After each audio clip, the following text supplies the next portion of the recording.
এখন শুনবেন আজকের গুরুত্বপূর্ণ খবরের শিরোনাম। ইউক্রেনের রুশ নিয়ন্ত্রিত এলাকাগুলোর অনানুষ্ঠানিক স্বীকৃতি দেওয়ার প্রস্তাব যুক্তরাষ্ট্রের। যুক্তরাষ্ট্রকে কি একা সামলাতে পারবে ইরান? গত 24 ঘণ্টায় গাজায় নারকীয় হামলায় বাতাসে পোড়া লাশের গন্ধ। কাশ্মীরে 2 অস্ত্রধারীকে গুলি করে হত্যার দাবি ভারতীয় সেনাবাহিনীর। ইরান হাতে অতি গোপনীয় এআই ক্ষমতাসম্পন্ন অস্ত্র। গাজা যুদ্ধবিরতির নতুন প্রস্তাব কায়রোতে যাচ্ছে হামাস। কাশ্মীরে সাধারণ নাগরিকদের উপর হামলা নিন্দা বিশ্ব নেতাদের। ইউক্রেনের রুশ নিয়ন্ত্রিত এলাকাগুলোর অনানুষ্ঠানিক স্বীকৃতি দেওয়ার প্রস্তাবে যুক্তরাষ্ট্র। রাশিয়া ইউক্রেন যুদ্ধ 2022 সালে শুরু হওয়ার পর ক্রিমিয়া সহ রাশিয়ার দখলে নেওয়া প্রায় এলাকাগুলোকে অনানুষ্ঠানিক স্বীকৃতি দেওয়ার প্রস্তাব দিয়েছে যুক্তরাষ্ট্র। আর এই প্রস্তাবের বিষয়ে ইউক্রেনের প্রতিক্রিয়া বুধবারের মধ্যে প্রত্যাশা করেছে ওয়াশিংটন। বুধবার প্রস্তাবটি সম্পর্কে অবগত একাধিক সূত্রের উদ্ধৃতি দিয়ে মার্কিন সংবাদ মাধ্যম এক্সিওস এ তথ্য জানিয়েছে। গত সপ্তাহে প্যারিসে ইউক্রেনীয় কর্মকর্তাদের কাছে যুক্তরাষ্ট্র যে 1 পৃষ্ঠার নথি উপস্থাপন করেছে তাতে এটিকে মার্কিন প্রেসিডেন্ট ডোনাল্ড ট্রাম্পের চূড়ান্ত প্রস্তাব হিসেবে বর্ণনা করা হয়েছে। হোয়াইট হাউস জোর দিয়ে বলেছে, যদি পক্ষগুলো শিগগিরই কোনো চুক্তিতে না পৌঁছায় তবে তারা সরে যেতে প্রস্তুত। এক্সিওসের প্রতিবেদন থেকে জানা গেছে, গত সপ্তাহে উপস্থাপিত এই প্রস্তাবে বলা হয়েছে, যুক্তরাষ্ট্র 2014 সালের পর থেকে রাশিয়ার উপর আরোপিত নিষেধাজ্ঞাগুলো প্রত্যাহার করবে এবং রাশিয়ার দখলে থাকা খার্কিভের একটি ছোট অংশ ইউক্রেনকে ফিরিয়ে দেবে। প্রস্তাবে আরো বলা হয়েছে, জাপোরিজ্জিয়া পারমাণবিক বিদ্যুৎ কেন্দ্রকে ইউক্রেনীয় ভূখণ্ড হিসেবে গণ্য করা হবে, তবে সেটি পরিচালনা করবে যুক্তরাষ্ট্র। উৎপাদিত বিদ্যুৎ সরবরাহ করা হবে ইউক্রেন ও রাশিয়া দুই দেশেই। ট্রাম্পের প্রস্তাবের জন্য ইউক্রেনের প্রেসিডেন্ট ভলোদিমির জেলেনস্কির কাছ থেকে বড় ধরনের ছাড়ের প্রয়োজন হবে, কারণ তিনি আগে ক্রিমিয়া ও পূর্ব ইউক্রেনের 4টি অঞ্চলের অংশ বিশেষ রাশিয়ার দখল মেনে নেওয়ার বিষয়টি প্রত্যাখ্যান করেছিলেন। যুক্তরাষ্ট্রকে কি একা সামলাতে পারবে ইরান? ইরানের পরমাণু কর্মসূচি নিয়ে ওয়াশিংটনের সঙ্গে 3য় দফার আলোচনার প্রাক্কালে ইরানের পররাষ্ট্রমন্ত্রীর চীন সফর বিশ্ব কূটনীতিতে এক নতুন মাত্রা যোগ করেছে। এই সফর শুধুই একটি দ্বিপাক্ষিক আলোচনার অংশ নয়, বরং স্পষ্টভাবে ইঙ্গিত দেয় ইরান পারমাণবিক আলোচনার রাশিয়া ও চীনকে পাশ কাটিয়ে একক সিদ্ধান্তে যেতে প্রস্তুত নয়। চলমান উত্তেজনার মধ্যে যুক্তরাষ্ট্র ও ইরানের মধ্যে পরোক্ষ আলোচনা শুরু হয়েছে ওমানের মাধ্যমে, তবে এই আলোচনা সরাসরি নয়। দুই পক্ষ পৃথক কক্ষে বসে ওমানি মধ্যস্থতায় বার্তা আদান প্রদান করছে। এই পরিস্থিতিতে আরাকচির চীন সফর এবং তার আগে রাশিয়া সফর ইঙ্গিত দেয় ইরান আন্তর্জাতিক আলোচনায় একা কোনো সিদ্ধান্তে যেতে চায় না এবং কৌশলগতভাবে মিত্র দেশগুলোর মতামতকে গুরুত্ব দিচ্ছে। এর আগে 2015 সালের ঐতিহাসিক পারমাণবিক চুক্তি থেকে যুক্তরাষ্ট্রের একতরফা সরে যাওয়ার পর থেকেই ইরান পশ্চিমাদের উপর অবিশ্বাসী। ট্রাম্প প্রশাসনের নতুন মেয়াদে প্রেসিডেন্ট ট্রাম্পের পুনরাবির্ভাব এবং তার ইরান বিরোধী অবস্থান পরিস্থিতিকে আরো জটিল করে তুলেছে।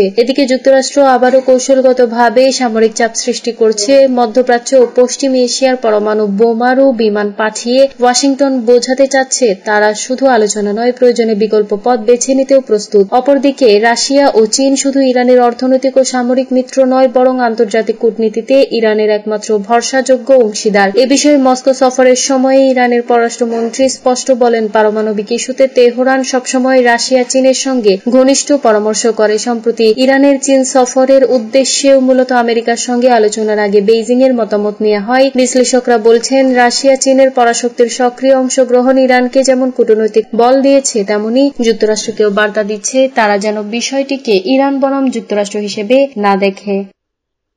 গত 24 ঘণ্টায় গাজায় নারকীয় হামলা, বাতাসে পোড়া লাশের গন্ধ। ফিলিস্তিনের গাজায় ইসরায়েলি বাহিনী নারকীয় হামলায় মাত্রা দিন দিন বাড়ছে। এবার তারা বিমান হামলা চালিয়ে ধ্বংসস্তূপের নিচ থেকে মৃতদের উদ্ধারে ব্যবহৃত সরঞ্জাম ধ্বংস করেছে। এছাড়া গাজার বিভিন্ন স্থানে বেসামরিক লোকদের লক্ষ্য করে হামলা অব্যাহত রেখেছে দখলদাররা। আল জাজিরার প্রতিবেদনে বলা হয়, মঙ্গলবার ভোর থেকে সর্বশেষ খবর পাওয়া পর্যন্ত গাজায় ইসরায়েলি বাহিনী কমপক্ষে 32 ফিলিস্তিনিকে হত্যা করেছে। এর মধ্যে খান ইউনিসে বাড়ির ভেতরে 11 জন পুড়ে মারা গেছে। ওই বাড়ির আশপাশের বাতাসে পোড়া লাশের গন্ধ পাওয়া যাচ্ছে। একই দিন পশ্চিম গাজা সিটিতে আশ্রয় নেওয়া বাড়িতে বিমান হামলায় একই পরিবারের 7 সদস্য নিহত হন। ফিলিস্তিনি স্বাস্থ্য মন্ত্রণালয় জানিয়েছে, ইসরায়েলি সেনাবাহিনী মধ্যরাতে গাজা শহরের আল তোফা পাড়ায় অবস্থিত আল দুররা শিশু হাসপাতালের আইসিইউতে গোলাবর্ষণ করেছে। টেলিগ্রামে একটি পোস্টে মন্ত্রণালয় জানিয়েছে, ইসরায়েলি বিমান হামলায় ওই হাসপাতালের সৌর প্যানেলও ধ্বংস হয়ে গেছে।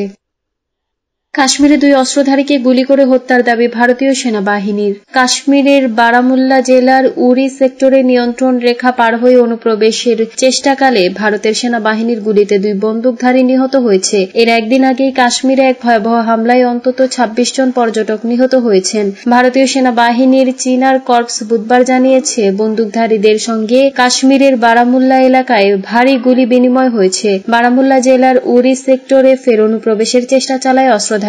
2 জন সন্ত্রাসীকে হত্যা করা হয়েছে। সেনাবাহিনী আরও জানিয়েছে, তারা বিপুল পরিমাণ অস্ত্র ও গুলি উদ্ধার করেছে। আজ বুধবার সকালে সীমান্তের নিয়ন্ত্রণ রেখা পেরিয়ে ভারতে ঢোকার চেষ্টা করে 2 থেকে 3 জন সশস্ত্র অনুপ্রবেশকারী। তবে আগে থেকেই সতর্ক অবস্থায় থাকা ভারতীয় সেনা তাদের বাধা দিলে শুরু হয় গোলাগুলি। সেনারা পাল্টা গুলি চালালে 2 বন্দুকধারী নিহত হয়। উভয় দেশই এই অঞ্চলকে সম্পূর্ণভাবে নিজেদের বলে দাবি করে। কাশ্মীরে ভারতীয় সেনার প্রায় 5 লাখ সদস্য স্থায়ীভাবে মোতায়েন রয়েছে। দশকের পর দশক ধরে বিদ্রোহী গোষ্ঠীগুলো কাশ্মীরের স্বাধীনতা অথবা পাকিস্তানের সঙ্গে যুক্ত হওয়ার দাবিতে লড়াই করে আসছে।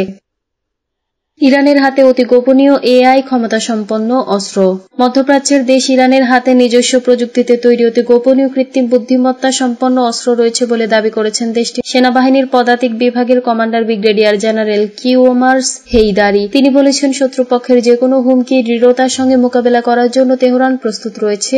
গত শনিবার ব্রিগেডিয়ার জেনারেল হেইদারি এসব কথা বলেন। তিনি বলেন, আমাদের কাছে অতি অত্যাধুনিক অস্ত্র রয়েছে। সেগুলোর কয়েকটি গোপনীয়, এমনকি অতি গোপনীয়। এগুলো এতটাই অত্যাধুনিক যে এতে কৃত্রিম বুদ্ধিমত্তা ব্যবহার করা হয়েছে। যদিও এগুলোকে এখনো প্রচলিত অস্ত্র হিসেবে শ্রেণীবদ্ধ করা হয়েছে, তবে সেগুলোর সক্ষমতা অসাধারণ। ইরানের আল আলম সম্প্রচার মাধ্যমকে দেওয়া এক সাক্ষাৎকারে এসব কথা বলেন ব্রিগেডিয়ার জেনারেল হেইদারি। তার ভাষ্যমতে, কৌশলগত কারণে এই অস্ত্রগুলো এখনো প্রকাশ্যে আনা হয়নি, তবে সেগুলো ব্যবহার উপযোগী করে তোলা হচ্ছে।